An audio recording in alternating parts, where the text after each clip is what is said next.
Hello વિદ્યાર્થી મિત્રો, તો સરસ મજાને આપણે પહોંચ્યા છીએ કે ભાઈ રાસાયણિક પ્રક્રિયાઓ, તમારા હેલો આલ્કેન સંયોજનોની રાસાયણિક પ્રક્રિયાઓની વાત કરવાની છે અને પછી આપણે કરીશું હેલો એરિન સંયોજનોની રાસાયણિક પ્રક્રિયાઓ.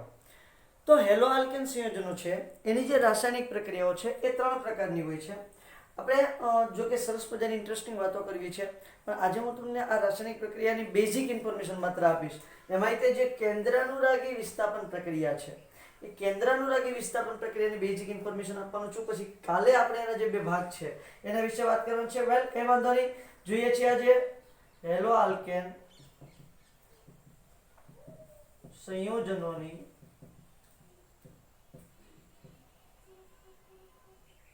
રાસાયણિક પ્રક્રિયાઓ.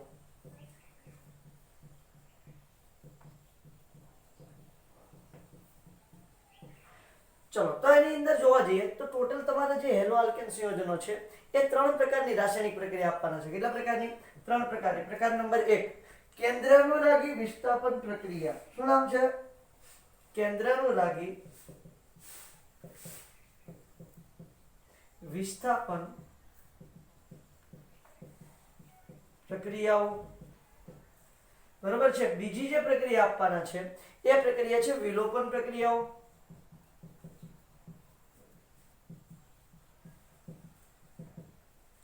કેન્દ્રાનુરાગી વિસ્થાપન પ્રક્રિયા, વિલોપન પ્રક્રિયાઓ, અને ત્રીજો જે પ્રકાર છે ધાતુઓ સાથેની પ્રક્રિયાઓ.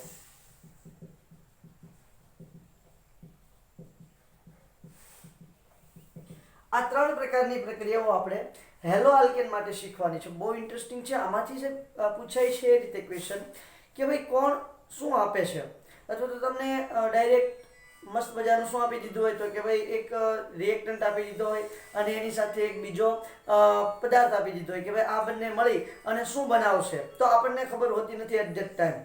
તો શું કરવું પડે છે? એની માટે કમ્પલસરી છે તમારે આ વસ્તુને યાદ રાખવી પડે છે, મગજમાં ગોઠવવી પડે છે. સૌથી પહેલા આપણે શરૂઆત કરવાની છે કેન્દ્રાનુરાગી વિસ્થાપન પ્રક્રિયાથી. કેન્દ્રાનુરાગી વિસ્થાપન પ્રક્રિયા શીખી જશું, બરોબર છે. પછી આપણે જોવાની છે વિલોપન પ્રક્રિયાઓ અને ધાતુ સાથેની પ્રક્રિયાઓ. પણ આ થોડી લાંબી, જે કેન્દ્રાનુરાગી વિસ્થાપન પ્રક્રિયા છે થોડી લાંબી છે, એટલે વિલોપન પ્રક્રિયાઓ અને ધાતુ સાથેની પ્રક્રિયાઓ જોવા જઈએ એ પહેલા આપણે કોની પૂરેપૂરી ઇન્ફોર્મેશન લેવી પડે?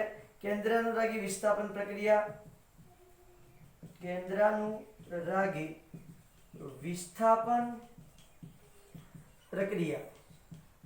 હવે તમે જુઓ, આમાં તમે નામ વાંચશો ને તો થોડો આઈડિયા આવી જશે કે શું કહેવા માંગે છે. કેન્દ્રાનુરાગી, જેને કેન્દ્ર પ્રત્યે અનુરાગ હોય, મતલબ કે જેને કેન્દ્ર પ્રત્યે આકર્ષણ હોય. બરોબર છે. કેન્દ્રાનુરાગી એટલે શું છે? કેન્દ્ર પ્રત્યે આકર્ષણ. યસ કે નો? Yes sir. વિસ્થાપન એટલે શું થાય? દૂર કરવું. તો શું થતું છે આ પ્રકારની પ્રક્રિયાની અંદર? શું તમને જોવા મળશે તો કે કોઈક એવો પ્રક્રિયક હશે કે જેને કેન્દ્ર પ્રત્યે આકર્ષણ હશે અને કેન્દ્ર સાથે અમુક એવો એ ટાઈપનો પ્રક્રિયક જોડાયેલો હશે કે જે દૂર થશે. તેને આપણે કહીએ છીએ કેન્દ્રાનુરાગી પ્રક્રિયા. કે તમારા કેન્દ્ર પ્રત્યે કોઈક આકર્ષણ ધરાવતું હશે અને એના દ્વારા બીજા કોઈકને દૂર કરવામાં આવશે, તો એને કહેવાય કેન્દ્રાનુરાગી પ્રક્રિયા. શું હશે જરા કહી દો. તો કેન્દ્ર પ્રત્યે પહેલા તો આકર્ષણ કોણ ધરાવતો હોય? કેન્દ્રને જોવા જઈએ તો કેન્દ્રની અંદર કોણ હોય? પોઝિટિવ ચાર્જ હશે બેટા. કેન્દ્રની અંદર શું હશે? Positive charge. હવે કેન્દ્રની પ્રત્યે આકર્ષણ ધરાવતું હોય એટલે એ કોણ હશે? આ કેન્દ્રમાં પોઝિટિવ ચાર્જ હશે, બરોબર છે. એના પ્રત્યે આકર્ષણ ધરાવતું એટલે કોણ હશે? નેગેટિવ ચાર્જ ગમે તે હશે. તો કેન્દ્રને કહેવાય ન્યુક્લિયસ.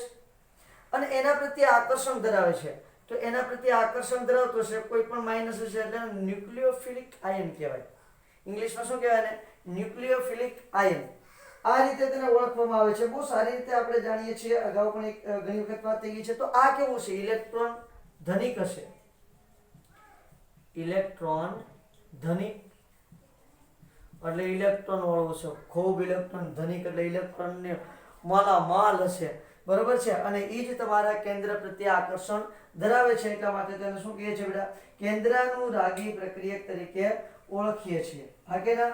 હવે અહીંયા શું થશે કે ભાઈ અહીંયા તમારા જે પ્રક્રિયાથી અણુના ઇલેક્ટ્રોન ઉપરવાળા ભાગ પર હુમલો કરે છે, શું થાય છે તો કે ભાઈ તમારો જે કેન્દ્રાનુરાગી પ્રક્રિયક છે એ તમારા જે કેન્દ્ર છે એ કેન્દ્ર છે એની ઉપર એટેક કરશે, એટલે કે ઇલેક્ટ્રોન ઉણપવાળા ભાગ પર એટેક કરે છે, એટલે આપણે એને શું કહીએ છીએ? કેન્દ્રાનુરાગી પ્રક્રિયક. શેના તરીકે ઓળખીએ છીએ?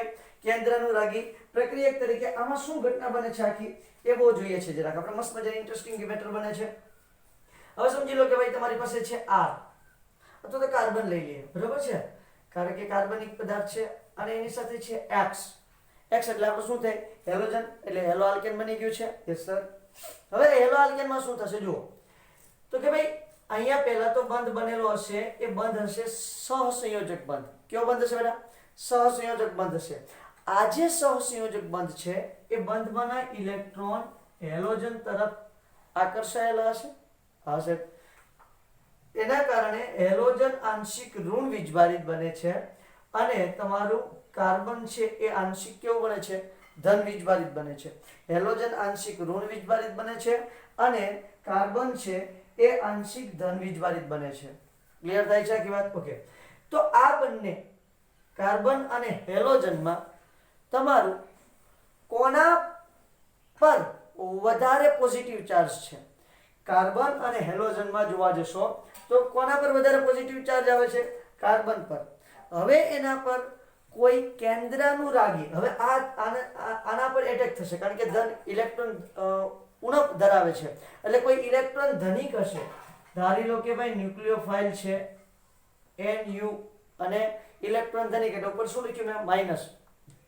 આ ઇલેક્ટ્રોન ધનિક છે એ તમારા કાર્બન પર શું કરશે? હુમલો કરશે. તો સમજી લો કે ભાઈ અહીંયા ઓલરેડી એના 4 બંધ હતા, અને નવો એક એના પર એટેક કરવા આવ્યો છે. તો શું ઘટના બને છે તો કે ભાઈ કાર્બન એ કોઈકને દૂર કરવો પડશે. તો એનો કયો બંધ નિર્બળ બનશે? તો કે ભાઈ આ જે બંધ છે નિર્બળ બનશે. કારણ કે હેલોજને એની સાથે ગદ્દારી કરી છે. પહેલા ભાગીદારીની વાત કરી છે, અને પછી હેલોજન બધું પોતે હડપવા માંડ્યો છે. એટલા માટે કાર્બન શું કરશે? એની સાથે ભાગીદારી તોડી નાખશે. એટલે તમારો હેલોજન છે, આ હેલોજન દૂર થશે, અને એના સ્થાને ન્યુક્લિયોફાઇલ તમારી જે છે એ દાખલ થવાની છે. એટલે કે ઇલેક્ટ્રોન ધનિક એ છે એ શું કરશે તો કે તમારા કાર્બન ઉપર દાખલ થશે, અને 4 ના 4 બંધ એમનેમ જ એઝ યુઝ્યુઅલ યથાવત રહેવાના છે. તો આજે તમારો દૂર થાય છે, દૂર થતો હેલોજન છે, એને લિવિંગ ગ્રુપ કહેવાય. શું કહેવાય છે? ઇંગ્લિશમાં એને કહેવાય લિવિંગ ગ્રુપ, અને ગુજરાતીમાં એને કહીએ છીએ અવશિષ્ટ સમૂહ. અને શું કહીએ છીએ? અવશિષ્ટ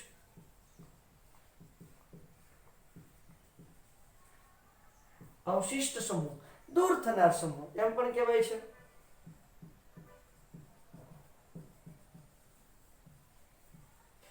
અને આ શું થશે? દાખલ થનાર સમૂહ.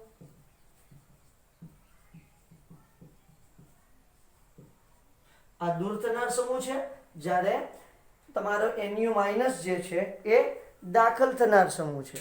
યસ યા નો બેટા? Yes sir.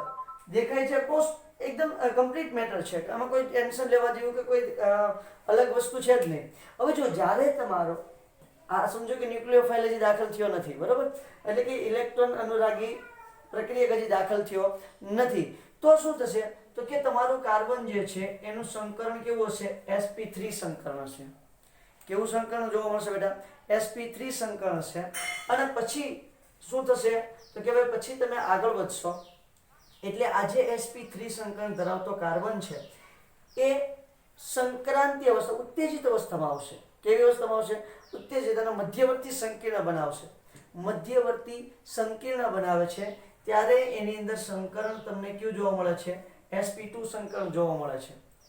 કાર્બન પહેલા પણ કેવું સંકરણ ધરાવે છે તો કે ભાઈ sp3 સંકરણ ધરાવે છે, પછી ઉત્તેજિત અવસ્થામાં આવશે, મધ્યવર્તી સંકીર્ણ બનાવશે, બરોબર છે. ત્યારે પણ કેવી અવસ્થામાં જોવા મળશે? ત્યારે sp2 અવસ્થામાં જોવા મળશે. ફરી જ્યારે એ સ્થિર અવસ્થામાં આવે છે ત્યારે પાછું એનું સંકરણ કેવું થઈ જાય છે? sp3. કઈ રીતે? તો બતાવું છું. સમજી લો કે ભાઈ તમારું ન્યુક્લિયોફાઇલ એટેક કરે છે. હું રિએક્શન બતાવી દઉં છું તમને કઈ રીતે હોય છે તે. CX, આ આંશિક ધન વીજભાર અને આ આંશિક ઋણ વીજભાર, બરાબર? આંશિક છે બેટા. ચાલો, એના પર તમારા ઇલેક્ટ્રોન કેન્દ્રાનુરાગી પ્રક્રિયક હુમલો કરશે, એટલે તમને નિપજ આવી મળશે. અહીંયા આવશે સી, અહીંયા આવશે NU. ક્લિયર થાય છે? અને દૂર શું થઈ જશે? વત્તા x માઇનસ દૂર થઈ જશે. હવે જો અહીંયા છે એ કાર્બનનું સંકરણ sp3 છે અને અહીંયા પણ કાર્બનનું સંકરણ કેવું બનશે? sp3. તો વચ્ચેની જે અવસ્થા હશે, વચ્ચેની અવસ્થા બે રીતે બનશે, SN1 પ્રક્રિયા અને SN2 પ્રક્રિયા. શું હોય છે એ પણ કહું છું. તો જો SN1 પ્રક્રિયા જ્યારે બનશે આપણે જોવાની જ છે, આની પછીના નેક્સ્ટ લેક્ચરની અંદર આપણે SN1 અને SN2 પ્રક્રિયા પહેલા જોશું અને પછી SN1 રિએક્શન જોવાની છે, બરાબર? તો એમાં શું થશે તો કે જ્યારે SN2 હોય ને, ધ્યાન આપજો બેટા, SN2 પ્રક્રિયા હોય ત્યારે કાર્બન અહીંયા છે તમારું X અને અહીંયાથી તમારું નવો જે દાખલ થવાનો છે ને, આ SN2 ની વાત કરું છું, આ ન્યુક્લિયોફાઇલ આવી પરિસ્થિતિમાં છે SN2 રિએક્શન. નેક્સ્ટ લેક્ચરની અંદર જ આપણે જોવાના છીએ. તો આ મધ્યવર્તી સંકરણ બનશે. તો આ સમયે તમારો કાર્બન છે એનું સંકરણ તમને જોવા મળશે sp2. સમય કાર્બનનું સંકરણ કેવું જોવા મળશે? sp2 તમને જોવા મળે છે. વેલ, હવે જ્યારે SN1 રિએક્શન થાય, SN1 રિએક્શનમાં શું થશે તો કે પહેલા તમારું જે હેલોજન છે આ હેલોજન દૂર થઈ જશે, અહીંથી શું થઈ જશે? દૂર થઈ જશે. એટલે આવી ઘટના બને છે. સી કાર્બોકેટાયન બને છે. તો આ જે કાર્બોકેટાયન બને છે ને, આ વખતે પણ તમારા કાર્બનનું સંકરણ કેવું હશે? sp2 સંકરણ તમને જોવા મળે છે. ક્લિયર થાય છે આખી વાત? તો આ રીતે તમારું સરસ મજાનું કેન્દ્રાનુરાગી વિસ્થાપન પ્રક્રિયા થતી હોય છે કે જ્યારે સાહેબ તમારો શરૂઆત લ્યો છો, હેલો આલ્કેન સંયોજન લ્યો છો ત્યારે sp3 સંકરણ હોય છે, મધ્યવર્તી સંયોજન બને છે ત્યારે sp2 થઈ જાય અને ફરી વખત જ્યારે નિપજ મળે છે ત્યારે કાર્બનનું સંકરણ કેવું થઈ જાય છે? sp3 સંકરણ થઈ જાય. ક્લિયર છે? ઓકે. અહીંયા પણ ઘટના સેમ ટુ સેમ એ જ જોવા મળે છે કે તમે જ્યારે શરૂઆત કરો છો, પ્રક્રિયક લ્યો છો ત્યારે sp3 સંકરણ હોય, મધ્યવર્તી સંયોજન બને છે, મધ્યવર્તી સંકીર્ણ સંયોજન અથવા સંકીર્ણ બને છે અથવા તો સંયોજન બને છે અથવા તો મધ્યવર્તી પ્રક્રિયક બને છે તો મધ્યવર્તી નિપજ બને છે, ત્યારે શું થશે? sp2 સંકરણ થશે અને નિપજ મળશે ત્યારે ફરી વખત પાછું કેવું સંકરણ થઈ જશે? sp3 સંકરણ તમને જોવા મળે છે. ક્લિયર થાય છે? ઓકે. તો એક વસ્તુ ક્લિયર થઈ ગઈ છે કે જ્યારે ભાઈ તમારી કેન્દ્રાનુરાગી વિસ્થાપન પ્રક્રિયા થાય ત્યારે કેન્દ્રાનુરાગી વિસ્થાપન પ્રક્રિયા છે ને એને બે તબક્કા છે, SN2 અને SN1. SN2 અને SN1. SN2 એટલે શું થશે તો ન્યુક્લિયોફિલિક, N એટલે ન્યુક્લિયોફિલિક, S એટલે સબસ્ટિટ્યુશન, ન્યુક્લિયોફિલિક સબસ્ટિટ્યુશન. અહીંયા પણ શું થશે? ન્યુક્લિયોફિલિક સબસ્ટિટ્યુશન, કેન્દ્રાનુરાગી વિસ્થાપન. આ SN નો મતલબ શું થાય? કેન્દ્રાનુરાગી વિસ્થાપન. SN નો મતલબ થાય છે કેન્દ્રાનુરાગી વિસ્થાપન. ઓકે સર, એ તો અમને સમજાઈ ગયો. એને ઇંગ્લિશમાં શું કહે? ન્યુક્લિયોફિલિક સબસ્ટિટ્યુશન.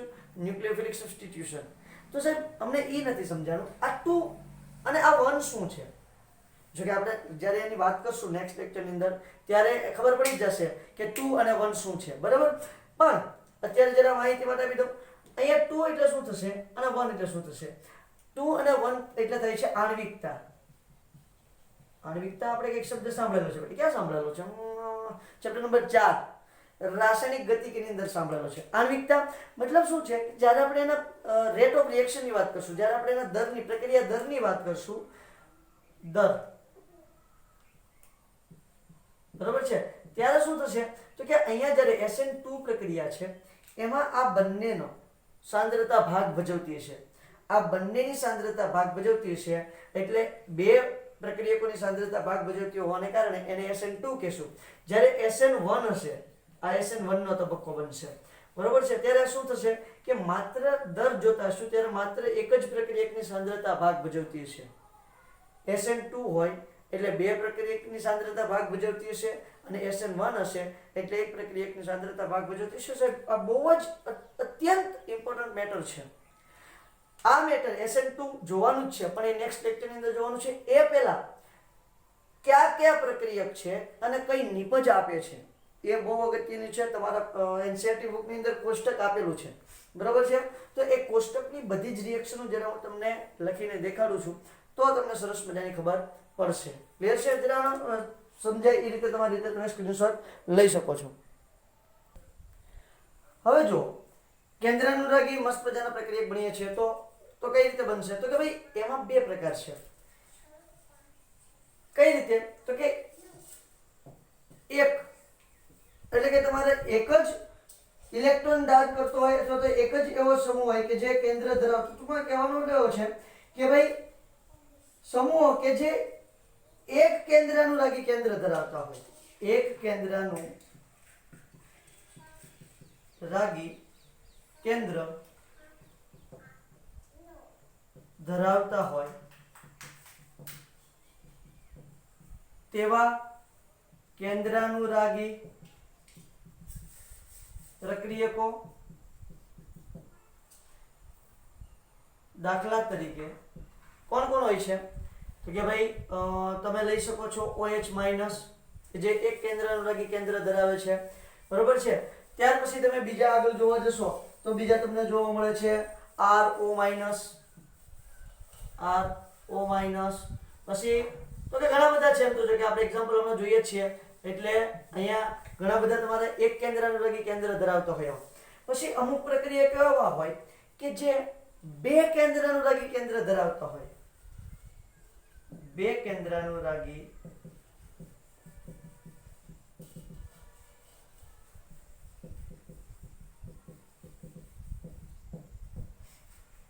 તેવા કેન્દ્રાનુરાગી પ્રક્રિયકોને ઉભયદંતી, ઉભયદંતી શબ્દ તમે કે ગમે ત્યાં સાંભળેલો છો, ઉભયદંતી કેન્દ્રાનુરાગી પ્રક્રિયકો કહે છે. આ શબ્દ તો ગમે ત્યાં સાંભળેલો છે. તો અહીંયા ઉભયદંતીમાં કોણ કોણ એક્ઝામ્પલ આવશે? CN અને NO2. આ બે ઉભયદંતી કેન્દ્રાનુરાગી પ્રક્રિયકો છે. કઈ રીતે બને છે ઉભયદંતી કેન્દ્રાનુરાગી પ્રક્રિયકો? તમારા કઈ રીતે કામ આપે છે? તો જો અહીંયા તમારું CN લીધું છે તો એમાં શું થશે? તો કે સાયનાઇડ જે છે, સાયનાઇડની અંદર જે કાર્બન છે એ પણ ઇલેક્ટ્રોન ધનિક હોઈ શકે છે. કાર્બન છે એ ઇલેક્ટ્રોન ધનિક હોય એટલે તમારો આ વખતે કેન્દ્રાનુરાગી કેન્દ્ર તરીકે કોણ હશે? તો કે કાર્બન હશે. હવે એનો ને એની જે એક ઘટના તમને બતાવી દઉં તો શું હશે? સમજી લો કે આ રીતે બન્યું C ડબલ બોન્ડ N. તો આ વખતે એટેક કોણ કરશે? કેન્દ્ર પર એટેક કોણ કરશે? નાઇટ્રોજન કરશે. અને અહીંયા કેન્દ્ર પર એટેક કોણ કરશે? તો કે કાર્બન કરે છે. જ્યારે કાર્બન એટેક કરે છે ત્યારે એને આલ્કાઇલ સાયનાઇડ શું કહે છે? તો કે ભાઈ ત્યારે એને આલ્કાઇલ સાયનાઇડ તરીકે ઓળખવામાં આવે છે. યસ કે નો? આને કહેવાય છે આલ્કાઇલ સાયનાઇડ.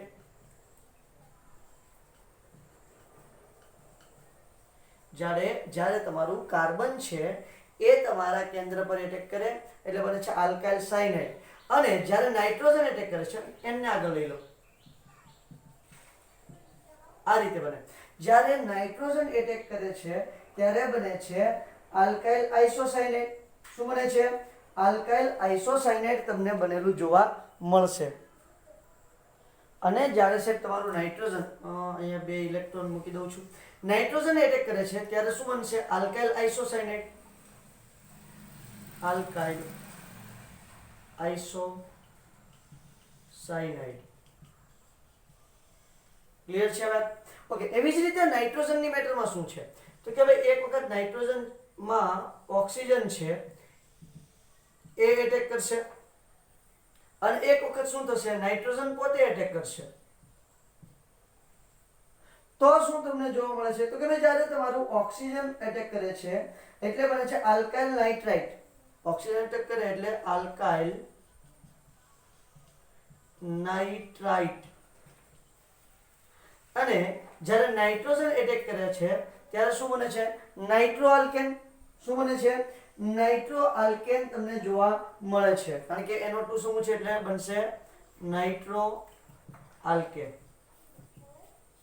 તો આ બે જ, જો કે આપણે સિલેબસની અંદર આ બે જ છે. હવે ક્યારે સાહેબ CN બનશે અને ક્યારે સાહેબ તમારું N ડબલ બોન્ડ C બનશે? એટલે કે ત્યારે તમારું કાર્બન છે એ કેન્દ્રાનુરાગી પ્રક્રિયક તરીકે હુમલો કરશે, ક્યારે નાઇટ્રોજન હુમલો કરશે, ક્યારે ઓક્સિજન કેન્દ્રાનુરાગી પ્રક્રિયક તરીકે હુમલો કરે છે, અને ક્યારે NO2 માનું નાઇટ્રોજન છે એ કેન્દ્રાનુરાગી પ્રક્રિયક તરીકે હુમલો કરે છે. આ જાણવું આપણી માટે બહુ અગત્યનું છે. અને એને રિલેટેડ તમારે કોયડાનો એક ક્વેશ્ચન પણ છે. તો તમારે જે પુસ્તકની અંદર આખું કોષ્ટક આપેલું છે એ કોષ્ટક છે એ કોષ્ટકની બધી જ રિએક્શન આપણે જરા જોઈ લઈએ એટલે આપણને ખ્યાલ આવશે કે જ્યારે પણ તમને એટેક બતાવે છે, કોઈ એક્ઝામની અંદર જ્યારે તમને ક્વેશ્ચન પૂછે ત્યારે તમારે એનો જવાબ કઈ રીતે લખવો અથવા તો કઈ નિપજ દર્શાવવી, આ ખૂબ અગત્યનું હોય છે. એટલે એ આખું કોષ્ટકની અંદરની બધી જ રિએક્શન તમને સમજાવી દઉં એટલે તમે ફટાક દઈને એનો જવાબ આપી શકશો. વેલ, સ્ટાર્ટ કરીએ. તો સૌથી પહેલા સમજી લો કે ભાઈ તમારો Rx છે. પહેલી પ્રક્રિયા લખું છું, અહીંયા કોણ છે? Rx. એની સાથે હું પ્રક્રિયા કરાવું છું NaOH ની. તો શું બનશે? તો કે ભાઈ અહીંયા R છે એ આંશિક ઋણ વીજભારિત થશે અને R છે એ આંશિક ધન વીજભારિત થશે અને X છે આંશિક ઋણ વીજભારિત થશે. હવે સેમ ટુ સેમ અહીંયા તમારો OH માઈનસ છે, OH માઈનસ અને Na પ્લસ હશે. તો OH માઈનસ છે એ તમારા કેન્દ્રાનુરાગી પ્રક્રિયક તરીકે એટેક કરશે. એટલે આ જે OH માઈનસ છે એ અહીંયા હુમલો કરશે અને આ જે X માઈનસ છે આ X માઈનસ પોતાના ઇલેક્ટ્રોન લઈને છૂટો પડશે. એટલે નિપજમાં શું મળશે? તો નિપજમાં મળશે ROH આલ્કોહોલ અને અહીંયા છૂટું પડશે NaX. તો તમને અહીંયા નિપજ મળશે આલ્કોહોલ. ખાસ યાદ રાખવાનું છે NaOH ની જ્યારે આલ્કાઇલ હેલાઇડ સાથે પ્રક્રિયા થાય એટલે નિપજમાં શું મળશે? આલ્કોહોલ. પાણી સાઈડ લઈ લઈએ. પાણી તમારા પુસ્તકની અંદર આપેલી છે રિએક્શન સેકન્ડ નંબરની RX. સેમ ટુ સેમ જ કન્ડિશન છે વત્તા HOH. બરોબર છે? આ H+ અને OH માઈનસ રિએક્શન કરાવો, થોડી હીટ આપશો એટલે રિએક્શન થશે એટલે ફરી વખત ROH + HX બની જાય. ક્લિયર થાય છે કે મેટર બેટા? ઓકે. એવી જ રીતે સમજી લો કે ભાઈ તમારી પાસે છે ત્રીજો પ્રક્રિયક લઈ લઈએ છીએ RX, એની સાથે NaOR. બરોબર છે? શું લઈ લઉં છું? NaOR. R ની જગ્યાએ હું CH3 લઈ લઉં, કોઈ પ્રશ્ન નથી. બરોબર છે? તો અહીંયા શું થશે? તો સ્વાભાવિક છે, આપણને ખબર છે કે Na છે એ કેવો છે? ધન. તો આ ઓક્સિજન વાળી મેટર હશે એ કેવું બનશે? ઋણ. કેમેરામાં દેખાય છે બેટા? લાઇટની થોડી પ્રોબ્લેમ છે પણ વાંધો નહીં આવે. ચાલો, દેખાય છે તો થોડા મોટા અક્ષર લઈ લઉં છું. Na+ હશે, OCH3 અથવા તો OR. અહીંયા R લખું તો પણ કોઈ પ્રશ્ન નથી. અને કેવો છે? માઈનસ હશે. તો આ જે OCH3 છે એ શું બનશે? તમારું કેન્દ્રાનુરાગી પ્રક્રિયક બનશે. એ કેન્દ્રાનુરાગી પ્રક્રિયક બનશે, આ પોતાના ઇલેક્ટ્રોન લઈને દૂર થશે એટલે શું ઘટના બનશે?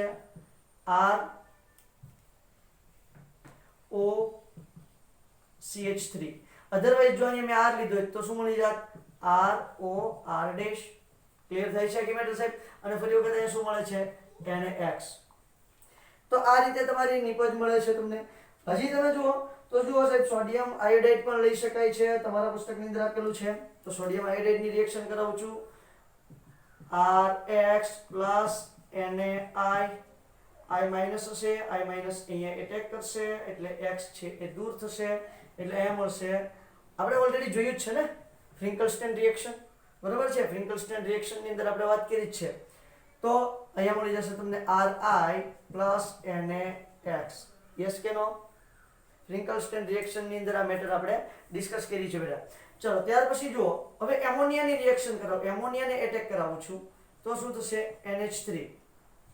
તો અહીંયા તમે જોવા જશો ને તો ભાઈ અહીંયા H, અહીંયા પણ H અને અહીંયા H. આ H છે એને આપણે અથવા તો આને પ્લસ લઈ લઉં છું અને આને માઈનસ લઈ લઉં છું, કોઈ પ્રશ્ન નથી. તો અહીંયા X છે એ શું થશે? દૂર થશે અને આ H જે છે એ એટેક એના પર કરશે. સોરી, H+ લઉં છું અને N- લઈશ. ઓકે. એટલે આ N છે અહીંયા દૂર થશે, અહીંયા એટેક કરશે એટલે RNH2. પ્રાથમિક એમાઇન મળે છે કારણ કે એની પાસે ઓલરેડી શું છે? અબંધકારક ઇલેક્ટ્રોન યુગ્મ છે. અબંધકારક ઇલેક્ટ્રોન યુગ્મ છે એટલે શું કરશે? એના પર એટેક કરી શકે. બરોબર? અને અહીંયા શું મળશે તમને? HX. ફરી વખત. હવે એવી રીતે આ તો પ્રાથમિક એમાઇન છે, આ એમોનિયા છે. સોરી, એમોનિયામાંથી શું મળ્યું? પ્રાથમિક એમાઇન. હવે સમજી લો કે હું પ્રાથમિક એમાઇન જ લઉં છું તો શું થશે?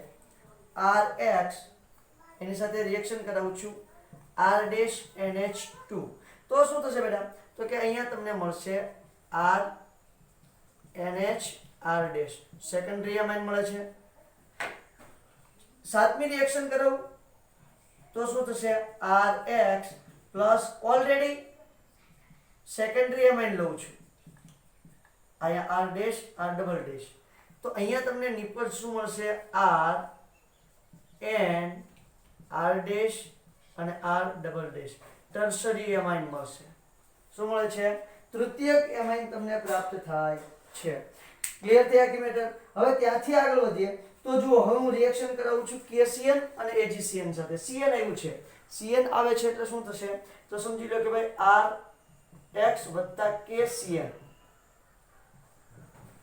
તો અહીંયા શું મળશે અહીંયા તમને નિપજ મળશે RCN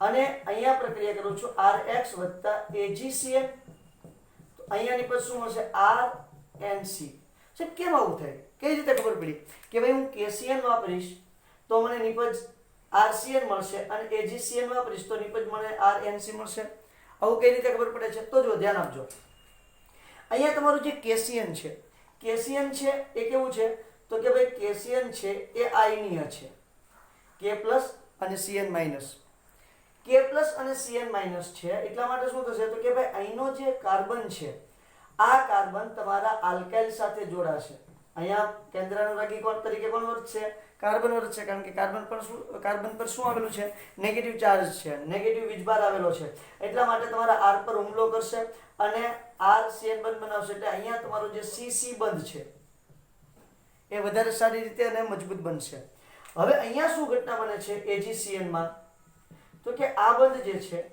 એ સહસંયોજક બનશે ખાસ યાદ રાખજો બેટા બહુ જ ઇમ્પોર્ટન્ટ રિએક્શન છે હું સ્ટાર કરી દઉં છું અહીંયા ડબલ સ્ટાર કરી દો અહીંયા પણ ડબલ સ્ટાર કરી દો બરોબર છે અહીંયા શું થશે તો કે ભાઈ AgCN વચ્ચે જે આ બંધ આવેલો છે ને એ કેવો હશે તો કે એ બંધ જે છે એ તમારો હશે સહસંયોજક બંધ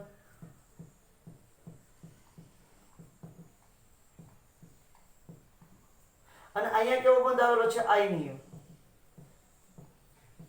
હવે સહસંયોજક બંધ આવેલો હશે બેટા એ સહસંયોજક બંધમાં શું હશે તો કે જે કાર્બનના ઇલેક્ટ્રોન છે એને કોણે રોકી રાખ્યા હશે તો કે Ag કાર્બનના ઇલેક્ટ્રોનને Ag રોકી રાખ્યા છે તો એટેક કોણ કરશે નાઇટ્રોજન કરશે એટલે અહીંયા બને છે આલ્કાઇલ સાયનાઇડ અને અહીંયા બને છે આલ્કાઇલ આઇસોસાયનાઇડ ક્લિયર થાય છે આ બને છે આલ્કાઇલ સાયનાઇડ અને આ બને છે alkyl isocyanide same to same એવી જ રીતે તમને જોવા મળશે RX KNO2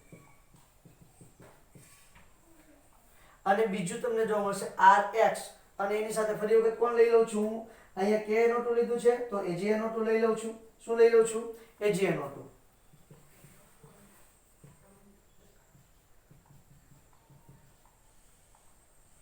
અને અહીંયા શું બને છે K+ અને NO2 માઈનસ ક્લિયર થાય છે આખી મેટર બેટા તો શું થાય છે હવે જો તો કે ભાઈ જ્યારે તમારો NO2 છે કોણ છે KNO2 ત્યારે શું બને છે તો કે ભાઈ તમારો જે ઓક્સિજન છે રિએક્શન આ રીતે આખી મેટર છે O N double bond O અહીંયા માઈનસ ચાર્જ હશે અહીંયા પોઝિટિવ ચાર્જ હશે તો KNO2 માં આયનીય બંધ બનશે અહીંયા કયો બંધ બને છે આયનીય હવે આ સેટ કેમ બને છે જો K છે એ વધારે વિદ્યુત ધનમય છે આપણે બહુ સારી રીતે જાણીએ છીએ સમૂહ એકનું તત્વ છે એટલે એ હંમેશા શું કરશે આયનીય બંધ જ બનાવશે જ્યારે Ag છે એ કેવો બંધ બનાવે છે આયનીય હોય છે પણ સહસંયોજક બંધનો ગુણધર્મ ધરાવે છે જો એના જેટલી જ વિદ્યુત ઋણતા ધરાવતું હોય તો સેમ ટુ સેમ અહીંયા પણ K અને ઓક્સિજન વચ્ચે આયનીય બંધ બનશે જ્યારે Ag અને O વચ્ચે કેવો બંધ બને છે સહસંયોજક તો હવે અહીંયા શું ઘટના બને છે તો કે K+ અને ONO- એટલે આ ઓક્સિજન છે એ તમારો કોની સાથે જોડાય છે R સાથે જોડાશે એટલે અહીંયા નિપજ મળશે તમને RON double bond O nitrite નિપજ મળશે કઈ નિપજ મળે છે નાઇટ્રાઇટ અને અહીંયા શું છે તો કે ઓક્સિજનના ઇલેક્ટ્રોન જે છે એને Ag એ પોતાની સાથે વાપરી નાખ્યા છે તો અહીંયા એટેક કોણ કરવા જશે નાઇટ્રોજન એટેક કરવા જશે એટલે અહીંયા મળશે RNO2 નાઇટ્રો આલ્કેન અને આલ્કાઇલ નાઇટ્રાઇટ ક્લિયર થાય છે? આવું શા માટે બને છે? સહસંયોજક બંધ બને છે એટલે વધવાના ઇલેક્ટ્રોન Ag સાથે સંગ્રહાઈ જાય છે. જ્યારે અહીં આયનીય બંધ હોય છે એટલે માઇનસ ઓક્સિજન ઉપર જે માઇનસ ચાર્જ છે એ કોના પર એટેક કરે છે? તો કે એ એટેક કરવા જાય છે તમારા આલ્કાઇલ સમૂહ પર અને સરસ મજાની તમને નિપજ આપે છે. આ બંને ઉભયદંતી લિગેન્ડના લિગેન્ડ ક્યાં ઉભયદંતી લિગેન્ડમાં પણ આ બંને આની વાત કરી હતી આપણે. અહીંયા થાય છે આપણે શું કીધું છે? ઉભયદંતી કેન્દ્રાનુરાગી પ્રક્રિયક. શું નામ આપ્યું છે? ઉભયદંતી કેન્દ્રાનુરાગી પ્રક્રિયક એવું નામ આપેલું છે. આ એટલી વાત ક્લિયર થઈ છે બેટા? ઓકે, હજી જુઓ, આગળ રિએક્શન કરાવવા જાઉં છું તો શું મળે છે? હું આગળ રિએક્શન કરાવું છું R C double O Ag સાથે, આર એક્સ વત્તા R dash C double O Ag. બરાબર છે? તો અહીંયા શું બનશે? અહીંયા ઓક્સિજન અને એજી વચ્ચે જે છે એ આયનીય બંધ હશે. હવે એના કારણે શું થશે? તો કે ભાઈ આ જે ઓક્સિજન છે એ અહીંયા એટેક કરશે એટલે R C double O R dash વત્તા એજી એક્સ આવી નિપજ મળશે. ક્લિયર થાય છે પહેલા? અહીંયા નિપજ તો એજી એક્સ જ મળશે પહેલા, પણ જે ઓક્સિજન છે એને આ એજી શું કરશે?